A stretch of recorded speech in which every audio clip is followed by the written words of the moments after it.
దొండకాయ పచ్చడికి ముందుగా దొండకాయ ముక్కలు కట్ చేసి పక్కన పెట్టుకోవాలండి. ఆయిల్ పోసుకున్నాక దొండకాయలు అనేవి వేసేసుకోండి. కట్ చేసి కొంచెం పచ్చివాసన పోయే వరకు వేపుకోవాలండి. వేసుకున్నప్పుడు కొంచెం వేగిన తర్వాత 2 స్పూన్ల పెసరపప్పు వేసుకోండి.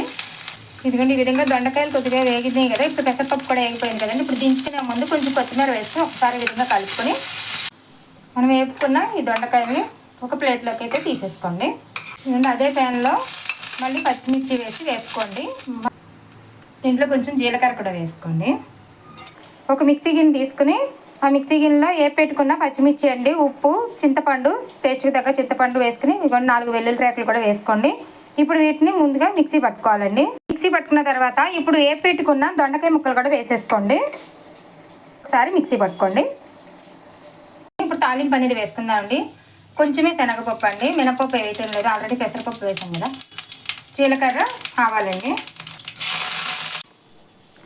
ఇంతే అండి, మనం పెట్టుకున్న తాలింపుని ఈ దొండకాయ పచ్చడిలో వేసేసుకోండి. అంతే అండి, రెడీ అయిపోయింది దొండకాయ పచ్చడి. ఒక్కసారి ఈ విధంగా ట్రై చేయండి ఫ్రెండ్స్. నచ్చితే లైక్ చేయండి, ప్లీజ్ సబ్స్క్రైబ్ చేయండి.